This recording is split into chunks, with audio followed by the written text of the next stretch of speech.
De onde será que vem a fortuna das pessoas mais ricas do Brasil? Aliás, você sabe quem são as pessoas mais ricas do Brasil? De acordo com a revista Forbes, o Brasil foi na última década o 7º país que mais ganhou bilionários no mundo inteiro. Eu tenho certeza que alguns deles você nem deve fazer ideia de quem são e muito menos do que fazem. Por isso que hoje eu vou te falar quem são as pessoas mais ricas do Brasil em 2021.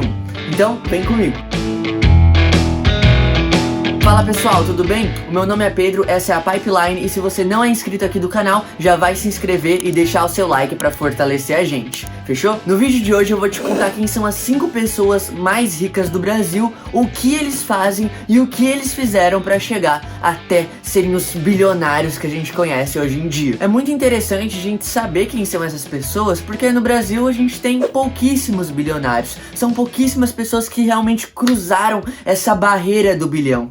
Entender o que elas fizeram para chegar até lá é fundamental para a gente ter uma lição muito importante sobre dinheiro, sobre riqueza e sobre sucesso. Então eu tenho certeza que você vai gostar demais desse vídeo. Mas antes, é claro que eu vou pedir para você deixar o seu like, se inscrever no canal e ativar o sininho para fortalecer. Fechou? A 5ª pessoa dessa lista é o Luciano Heng. Talvez você deva conhecer ele pelo nome de Velho da Van. Se você mora em Santa Catarina como eu, você com certeza deve conhecer a Estátua da Liberdade brasileira e deve ter visto alguma loja da Van por aí em alguma cidade de Santa Catarina. Mas mesmo se você não for de Santa Catarina, com certeza você já deve ter ouvido falar da Van. Afinal, eles têm mais de 150 lojas no Brasil atualmente. É um baita de um empreendimento que começou muito pequeno. A Van é basicamente um shopping de tudo. Você encontra absolutamente de tudo por lá. Desde roupas, a material escolar, a eletrodomésticos, até comida na época de pandemia agora passou a ser vendida em algumas lojas da Van. Existem algumas Vans que tem fast food lá dentro para você ir almoçar, para você ir jantar. É basicamente um shopping, só que em forma de loja, digamos assim. É uma mega loja que tem tudo. Só que como é que deu certo a estratégia da Van, né? Como é que vingou esse negócio? Bom, o Luciano Heng, ele usou uma estratégia que foi a seguinte: ao invés de ele abrir a Van nas grandes cidades, nos grandes centros econômicos, nas capitais, ele fez diferente. Ele decidiu abrir suas lojas nas pequenas cidades, cidades que tinham 5, 4 mil habitantes. Por que ele decidiu abrir nesses lugares? Porque esses lugares não tinham shoppings, não tinham lugares assim, não tinham grandes estruturas para você comprar coisas a preços acessíveis. Pensa comigo, você mora numa cidade de 5 mil habitantes, como o meu editor que tá editando esse vídeo aí. E de repente, do nada, surge lá uma Estátua da Liberdade gigante e um shopping com tudo, com preço acessível, com fast food. Pô, as pessoas da cidade vão amar aquilo ali, né? Afinal, eles não tinham acesso a esses grandes centros e passaram até agora. Então a Van começou nessas cidades pequenas. Isso fez com que ele dominasse as cidades que são muito pouco visadas aqui no Brasil. Mas empresário como o Luciano Heng ele não parou por aí. Ele começou a expandir demais o seu negócio. E foi dando certo, né? E como foi dando certo, né? Ele conseguiu também expandir o negócio dele. E hoje em dia você encontra Vans, por exemplo, em grandes capitais como Florianópolis, se eu não me engano em São Paulo também tem. E isso tudo fez com que ele se tornasse uma das pessoas mais ricas do Brasil. Hoje em dia, o Velho da Van tem um patrimônio estimado em 2,9 bilhões de dólares. Sim, cara, isso dá mais de 10 bilhões de reais. Você tem noção de quanto que é esse dinheiro? Eu também não, mas se quiser distribuir um pouco pra nós, pra gente crescer a pipeline aqui, ó, também, tamo aceitando, viu, velho?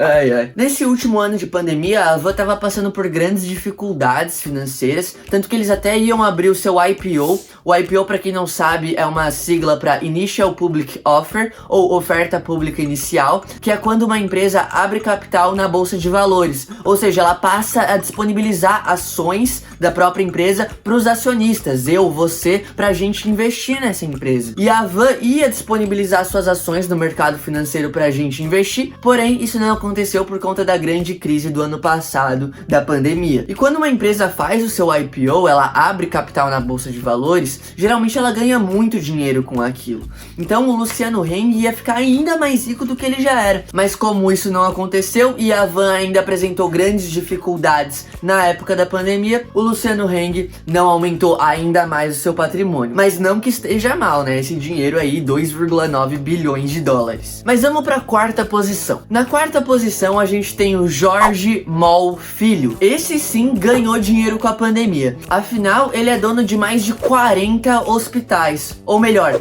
40 mega hospitais. Ele já foi cardiologista, então ele entende bastante da área da saúde, da área médica, porém hoje ele é um grande empresário que nós temos aqui no Brasil. Ele é fundador da Redditor. A Redditor que é responsável por ter mais de 40 mega hospitais. O fundador da Redditor, que é esse aglomerado de hospitais, tem um patrimônio que hoje está estimado em 13,4 bilhões de dólares. Cara, isso é praticamente 50 bilhões de reais. Vocês têm noção de quanto dinheiro que isso é? Cara, eu também não tenho nem noção, não consigo nem imaginar o quanto dinheiro que é isso daí. Ele teve um aumento muito significativo no seu patrimônio nesse último ano por conta da pandemia. Ele teve um aumento de 20% do seu patrimônio. E quando a gente fala de bilhões, né, 20% é uma grande quantidade. E ele ganhou muito dinheiro por conta da pandemia, né, por conta dos hospitais que foram muito beneficiados com isso, com exames de Covid e tudo mais. E teve um outro motivo também. No início desse ano, a Redditor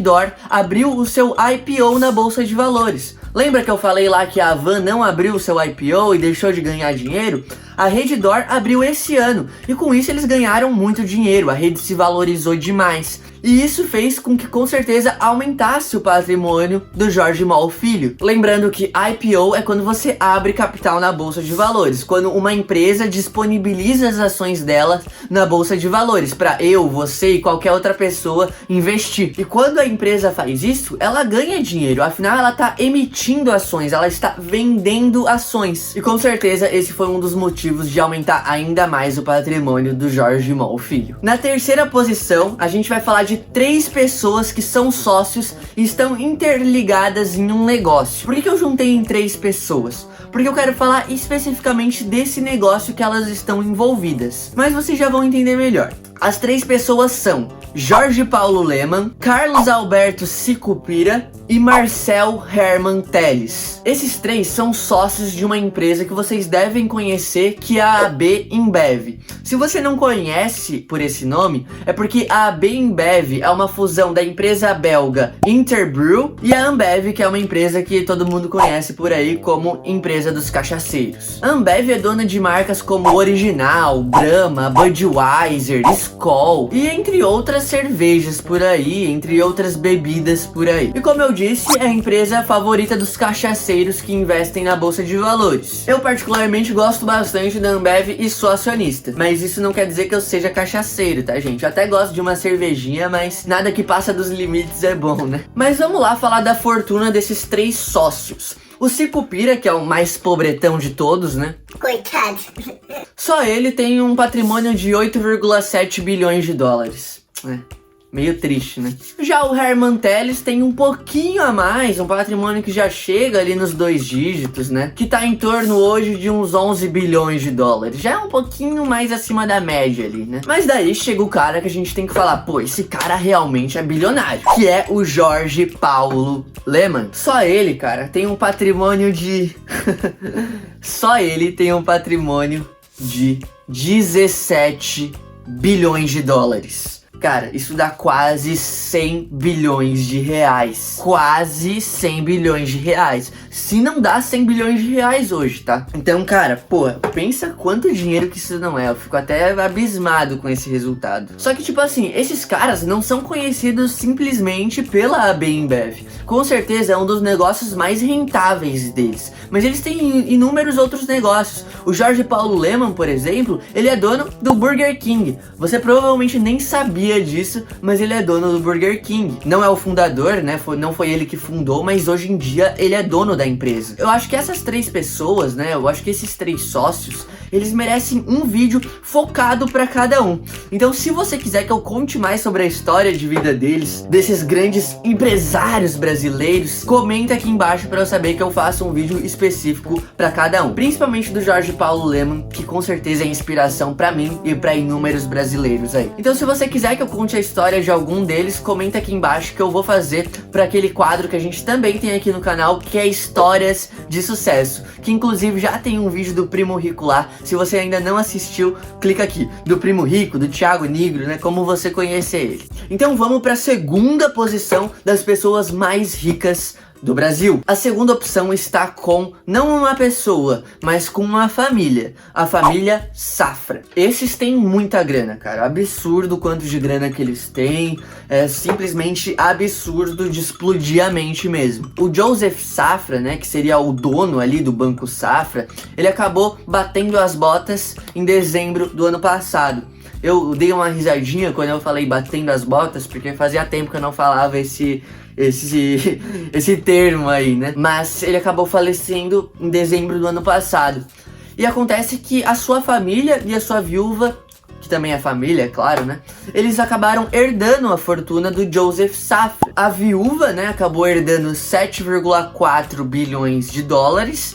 E o resto da família, os outros 7 bilhões de dólares que eles tinham em dinheiro vivo, tá, gente? Tá, Pedro, mas você falou outros nomes aqui, como os do Jorge Paulo, que tinha mais dinheiro que eles. Então por que eles estão na segunda posição? Se a gente fosse calcular todo o dinheiro que vale o Banco Safra, toda essa holding, a gente estaria falando de um valor de 85 bilhões de dólares. Sim, você não ouviu errado. Quase 500 bilhões de reais. É, galera, E a gente aqui só querendo um pouquinho disso, né?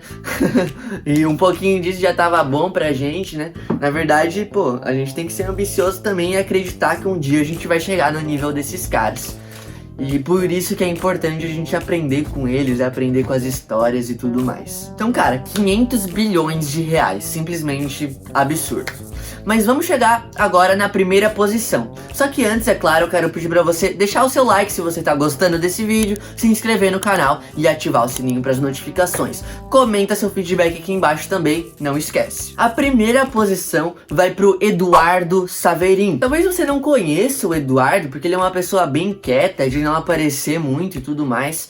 Mas o Eduardo Saverin, ele foi o primeiro sócio do Facebook. Ele é um dos sócios fundadores do Facebook, né? Ele foi o primeiro investidor. Quando Mark Zuckerberg precisou de dinheiro para começar a ideia do Facebook, para começar a rodar a ideia, o Eduardo foi o que apoiou e disponibilizou essa grana para ele, deu essa grana pro Mark começar a criar, programar o Facebook de fato. Só que poucas pessoas sabem dessa história, muito menos quem ainda não assistiu aquele filme A Rede Social ou leu o livro A Rede Social, que eu recomendo muito para você entender melhor a história do Facebook, e também você vai entender quem era o Eduardo Saverin, a história dele com Mark Zuckerberg. É bem interessante, embora não seja uma biografia autorizada, é bem interessante pra gente conhecer um pouquinho mais aí. Hoje o Eduardo, ele não tá mais ligado à empresa Facebook, né? Ele acabou sendo desligado da empresa pelo Mark Zuckerberg, né? Que acabou vendo que o sócio não tava trazendo tantos resultados para a empresa e acabou desligando ele da mesma. Só que mesmo assim o Eduardo continuou com uma porcentagem no Facebook. Porcentagem essa que vale